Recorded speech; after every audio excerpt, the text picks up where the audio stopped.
As summer approached one year, I decided I needed a weekend away to clear my head and get back into the grind. I decided to take a 2-night trip, just me and my dogs, to a lake off an old logging road about 3 hours from home. It was one of my favorite spots, and I knew the woods there quite well. I packed my things, leashed the dogs, and set out early one Tuesday morning. When I got to the trailhead, the parking lot was empty. It was the middle of the week, and I was happy to be alone. There was a single deer path up a canyon about 1,200 feet over 5 miles to get to the lake, and neither myself nor the dogs met anyone else on the trail the entire way up the mountain. I got to the lake around midday, spent the afternoon fishing as well as collecting wood and water for the coming night. The lake was pristine and quiet. Not a person in sight. I was truly alone in the wilderness aside from the dogs. I found a flat spot on the east side of the lake where the vegetation cleared, where I could set up a tent. I made a small camp about 30 yards from the trail.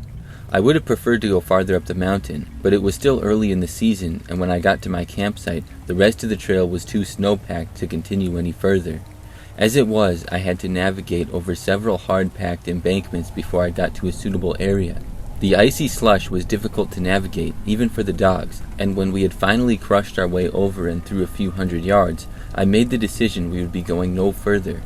I set up my tent, hung my pack on a limb, and took out a fishing pole back to the direction I had come. I spent the evening catching and cooking fish at the edge of the spillway, and as the sun began to set, the dogs and I made our way back to the tent. Slipping over the wet stumps and clumsily pushing through the snow, I stumbled into camp, exhausted and ready for a fire. As I approached the site, though, I realized some things were out of place. My pack, which had been hung on a limb, was sitting neatly on the other side of the clearing about 20 feet from where I had left it. Sitting on top of it was a large eagle feather. The hair on the back of my neck stood up. The dogs began a low growl as they circled the site, but there was no one there.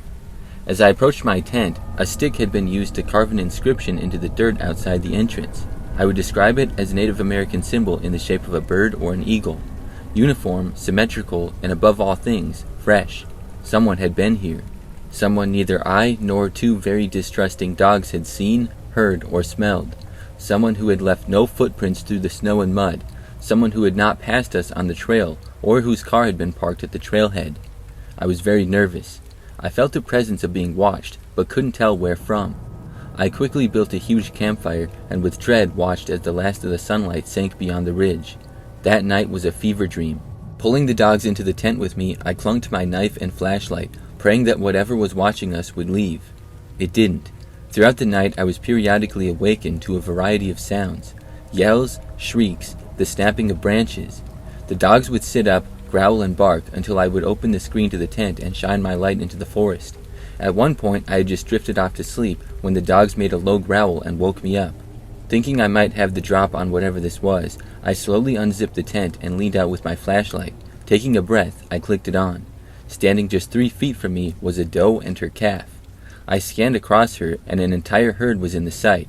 As my dogs lost it barking, the deer spooked and sprinted back into the forest. A crushing and trampling noise was made as several dozen deer evacuated the area. As the trampling noises faded, I heard laughter. The deep laughter of a man turned to crying as it escalated, then sobbing and then a deep growling, much scarier than anything my dogs could make or even a bear would produce. I held the dogs tightly. Sleep eluded me for the rest of the night, and as soon as the sun peeked into the valley, I packed up my things and left. I had never been so terrified in my life.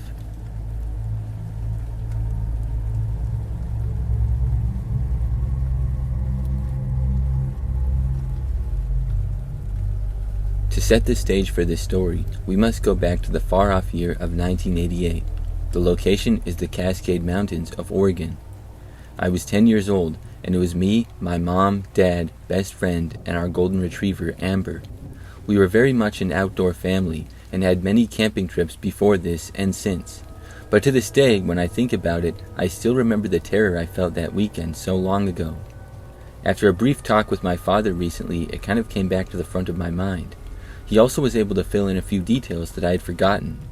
We packed up the station wagon with everything we would need for a hike into one of our favorite lakes to camp at. To make this trip even more exciting for me was the fact that it was my birthday weekend and I got to pick this lake. After we arrived at the trailhead and got our packs on, My dad got his firearm and strapped it on his belt.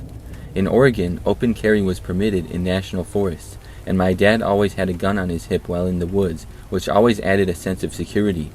We had a close call with a bear one time, in which it came in handy. The lake was about a 4-mile moderate hike in and through some thick forest, but the trail itself was well maintained and was never very busy, so it was going to be a very pleasant hike. We started off our hike, and back in the 80s it was not uncommon to have your dog off-leash on the trails in the forest, so we let Amber run and do her thing. She was a good dog and never ran off too far or jumped on people. She did love people though, and speaking of people, we had not seen anybody else on the trail after about 2 miles in on the hike, which was nice since it was all of us talking, laughing, and enjoying nature. My best friend and I started to hike ahead of everybody else, because we were so energized and excited about finding the first and best tent spot once we got to the lake. Amber was bounding ahead of us and having a great time too. We were about 20 yards ahead of my parents when Amber stopped dead in her tracks. I thought that maybe she saw a chipmunk or something, maybe a bird, but she started to growl. She never growls, so we stopped walking, and I thought that maybe it was a bear or deer or something that was just off the trail, and she had seen it or heard it. We immediately started walking backwards, and my parents caught up to us. My dad asked us what was going on, and I told him that Amber was up on the trail growling at something.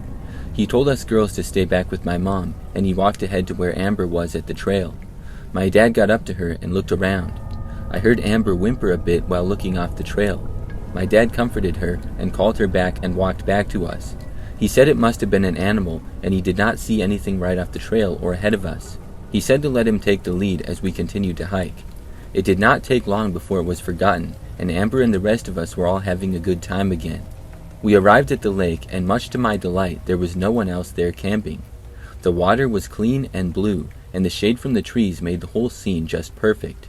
My friend and I found the best spot to set up our tent, and my parents followed suit. After we had camp set up, folks went off to fish just down the hill, and my friend and I took off with Amber to walk around the other side of the lake to catch salamanders. We only made it about 1/8 of a mile when Amber stopped and started to growl. We stopped and looked around and heard brush rustling. Then, right in front of us, a man walked out of the trees. Amber stayed right by our sides and started to bare her teeth.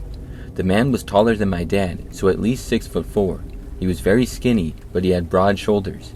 He was clean cut and was wearing black jeans and a white polo shirt with loafers. I mean, he did not look like he had hiked at all, or was even dressed for the outdoors. He almost looked like he came out of church. We just stood there trying to process the situation when Amber began to bark. The guy just stood there, not moving, and he smiled, like the creepiest smile. It felt like someone who thought that this is what a smile was supposed to look like. Amber kept barking, and this got my parents' attention, and they looked up to us and called us to come back. We complied and started to walk back towards them. My dad met us halfway and told us to go to the campsite, and he was going to talk to this guy. We got back to camp, and my mom sat with us.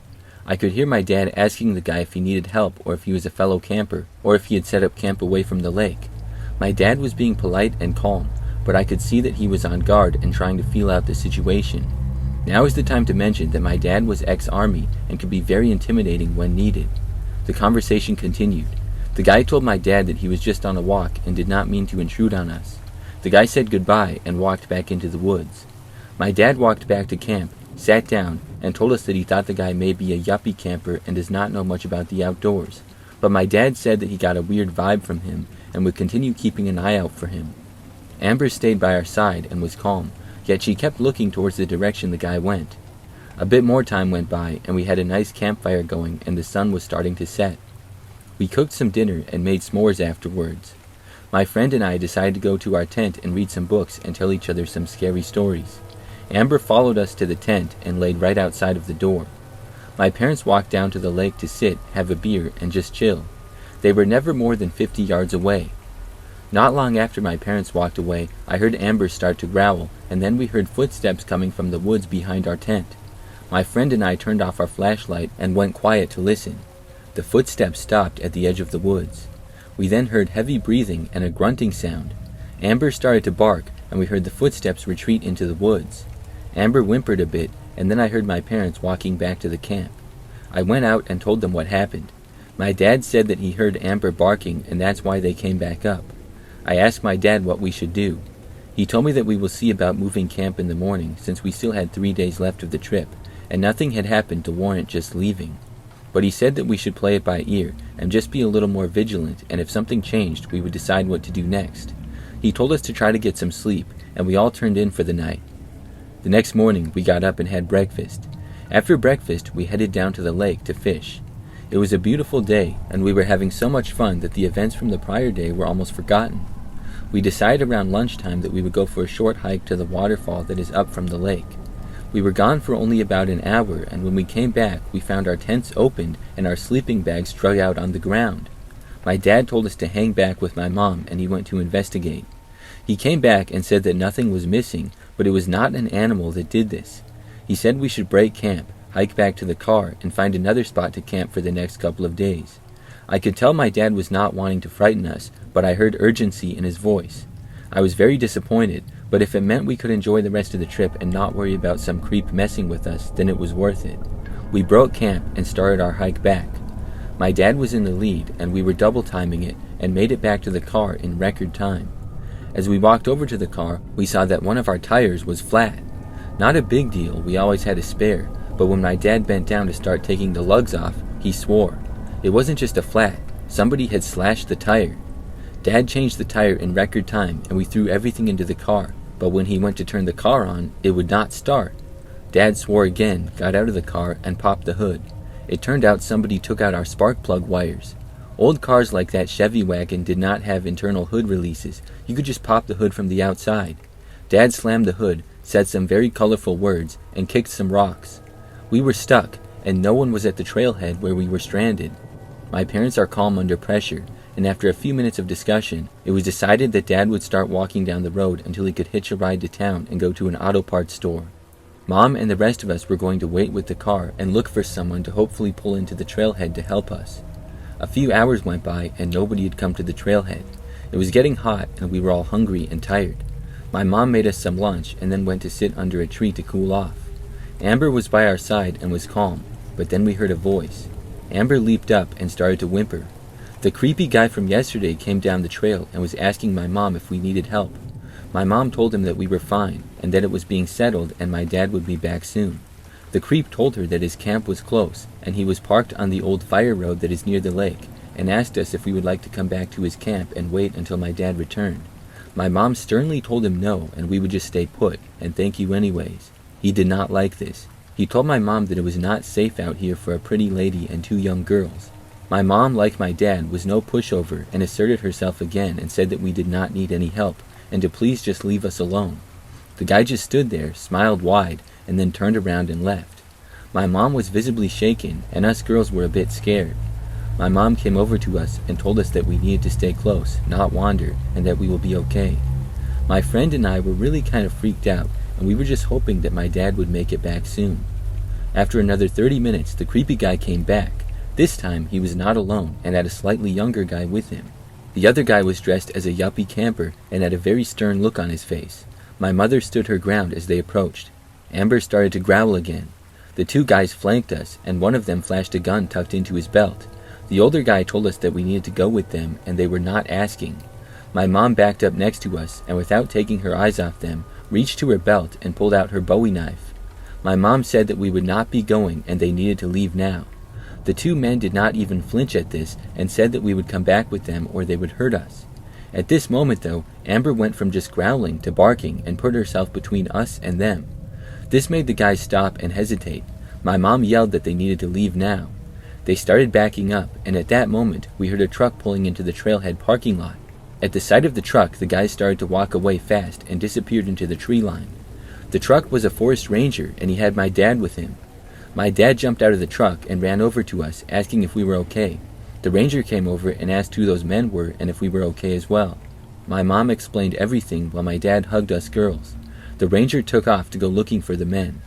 My dad told us that he was about 5 miles from the town when the ranger picked him up and took him the rest of the way to get the part for the car. Then he drove him back to our car. After hearing what happened, my dad was angry and wanted to fight the guys who tried to kidnap us and had been terrorizing us for the past 24 hours. The ranger came back and told us that he almost caught up to them, but they sped away in their trucks with a camper in tow. They had been parked behind a small ridge behind the lake in an old logging road. He did not get a plate, but he radioed a description of the men and their truck and camper to the local sheriff's office. He also took our information and said that he would pass it on to them. He waited with us until Dad had the car fixed and we were able to leave. We decided not to continue camping and instead drive a couple of hours to spend the last 2 days of the trip at the beach and stay in a hotel. A few days later, a deputy called my dad and told him that they never did find the men. He said it was most likely a crime of opportunity after seeing a woman with 2 girls in tow. He was sure that they had been watching us from off the trail and had messed with our camp to judge how my dad would react. When my dad seemed to be too big of a threat, they sabotaged our car, hoping to put us in a position where we were vulnerable. He said they would follow up with us if they found anything else out, but according to my dad, nothing ever came of it.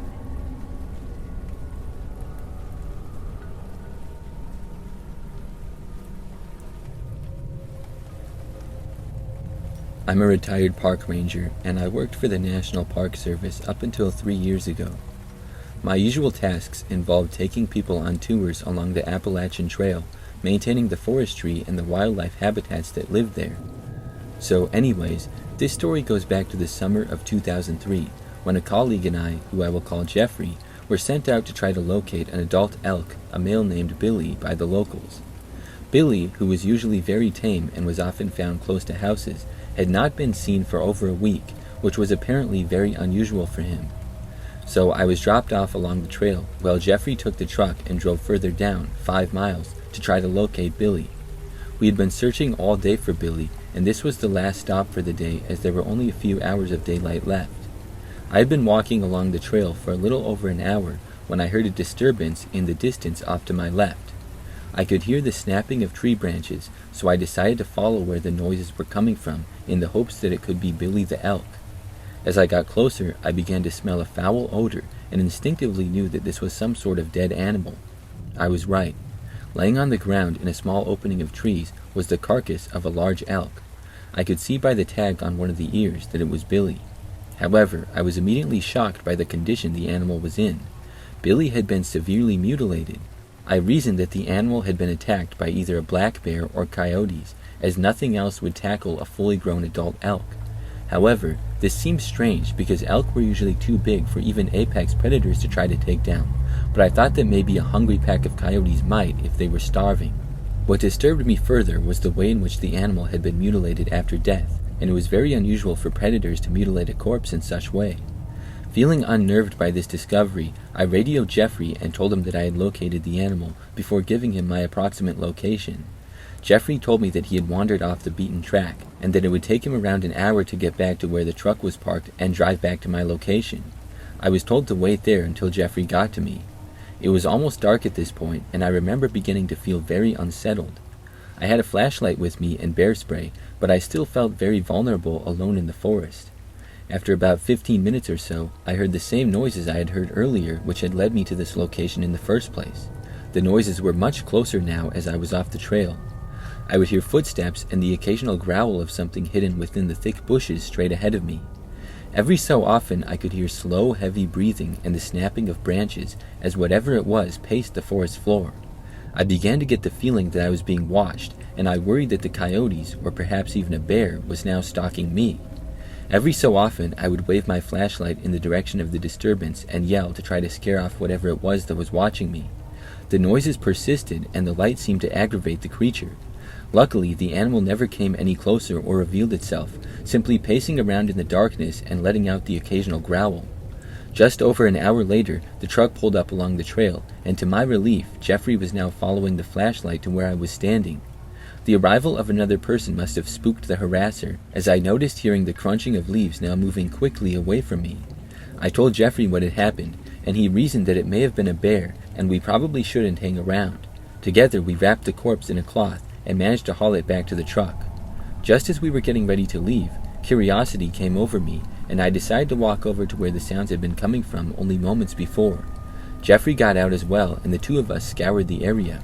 Behind the fallen log, we found the half-chewed leg of a dead elk, along with several discarded candy and chocolate bar wrappers and a small length of rope. Further back into the tree line, we found a pair of nitrile gloves covered in blood and human shoe prints leading away from them. We also discovered the remnants of a small fire and a comic book. This terrified me, and the realization hit me that it had been a person that had mutilated the elk, and that same person is who had been watching me from the bushes and growling. Not a day goes by that I don't think about what I saw that day, and I still struggle to comprehend what the person was doing out there in the wilderness in the middle of nowhere.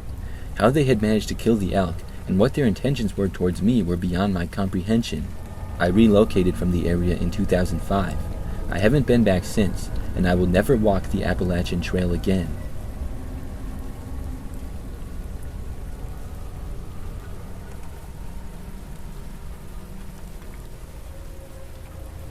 About 4 years ago, my wife and I planned an evening out for her birthday. My parents babysat and we went to a restaurant. Because I drove, I didn't drink, so we didn't bother to go anywhere else after we were done in the restaurant. But because the night was still young, we decided to go on a long drive. A location which is relatively nearby is a large national park. We decided to take a drive up there and just sit and chat under the stars.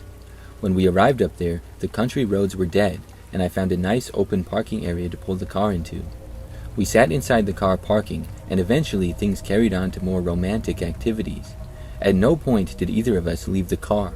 As we were in the car, headlights lit up our vehicle. It scared us, as we were far out in the wilderness and did not expect to see another car at this hour.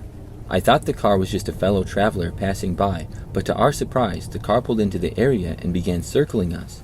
I put the keys in the ignition and said, "Let's go." I drove out of the parking lot area and back onto the road and then back to the main connecting road. The car followed. Once in the main connecting road, we could see the make, model, and color of the car that was now following us.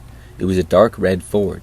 I drove quickly but not recklessly, as we still had a long way to go to get back to civilization, and I didn't want to pop a tire or something like that stranding us out there with this person following us. The car matched my speed and was right up behind us.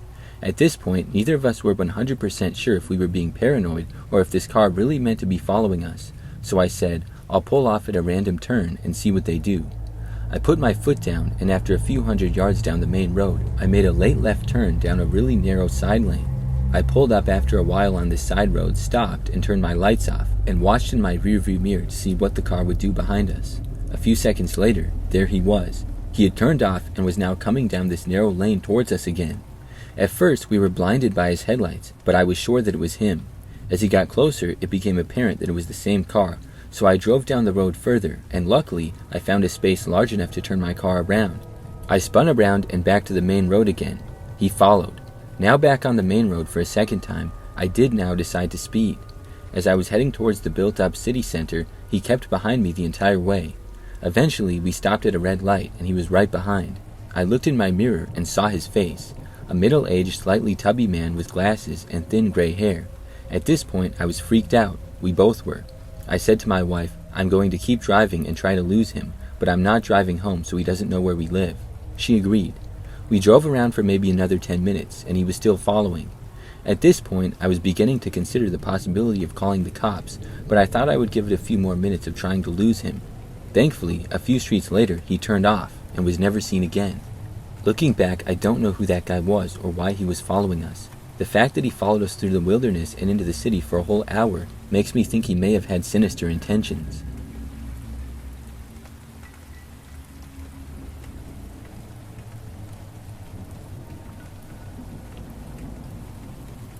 I was on a job where I had to drive site to site and do a small upgrade to the shelving at every CVS pharmacy in California. I was about a month into the contract, and I had over a 100-mile drive through the redwoods to my next location. As I was driving, I noticed that I smelt a slight funk on myself. If I could smell it, it would be 100 times worse to the client. I needed to figure out how to get a shower and change clothes before arriving at the next location. I was about 40 miles deep on this isolated stretch of highway through the redwoods when I saw a sign for a camp at the next exit. I took the turnoff to see if they had a shower. I pulled into this small camp that had about 15 spots all tight together in a circle. It was an awful camp, but it was deserted and they had a shower. Perfect. I grabbed a towel and a change of clothes and headed to the bath building. As I approached, I could hear water running. I got to the building and there was someone in one of the stalls taking a shower. This was weird. This camp was deserted. No cars, no tents. It was the middle of winter and we were miles and miles from civilization. Who in the world could be there? I thought maybe it was a pot farmer, maybe a homeless dude, or maybe somebody with a meth lab. All the scenarios ran through my head of who it could be. I wasn't quite spooked by it, but my instincts told me that this was very weird. I decided to go ahead and use one of the showers a few stalls down from him. I was comforted that the doors were thick metal and had a large, strong bolt lock. The shower runs on quarters, unfortunately. I took off my clothes and slid some quarters into the slot, and the water immediately turned on. A second later, I heard a scream of protest from the other person showering. I must have stolen his hot water. I felt awful, but I couldn't shut it off. The water instantly runs when the quarters go in. Nothing I could do, so uneasily, I stepped under the water, wondering what was going through this other guy's head. I didn't have to wait long to find out. I was about a minute into my shower when banging began on my shower door. There was a huge smash against my metal shower door, followed by him screaming. This dude was trying to kick down my door. I was petrified. I got out of the shower and stood by the door, dripping wet and naked, with my fists up in case he got in. I can't put into words how uncomfortable I felt about the concept of fighting naked. I kept thinking I should try to put my pants on quick, but I couldn't bring myself to do it, because if the door gave way while my pants were around my ankles, I would get absolutely destroyed. I also thought about the implications of fighting someone miles and miles from the next human being. What were the stakes? I've been in more than a handful of bar fights, and even enjoyed boxing with my friends, but there was never any real danger there. If someone was getting hurt, everyone breaks it up. Was this guy going to stop fighting if he won? Was this shower offense punishable by death in his mind? I was so scared that I was near panicking, but I tried to control my breathing and give myself the best possible chance at coming out of this. After what felt like an eternity of him trying to get in, even though it was probably only a minute or so, he stopped screaming and banging. I called out to him, "Hey, I'm sorry, I'll give you more quarters." There was no answer. I waited a few more minutes, and finally relaxed a little.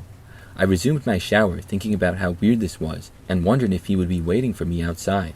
Then I thought about my truck. I had a few grand worth of tools in there. I literally couldn't afford to lose them. I was sure he was in my truck, as I probably left it unlocked. Soaking wet, I jumped out of the shower, threw on my pants, slammed open my stall door, and went running out towards my vehicle. As I turned the corner of the building towards the parking lot area at full sprint, I was so relieved to see that he was nowhere around. He must have slinked back into wherever he hides in the wilderness. I was so happy that I didn't have to have a face-to-face confrontation with whoever had been pounding and screaming at me over hot water in a shower in the wilderness.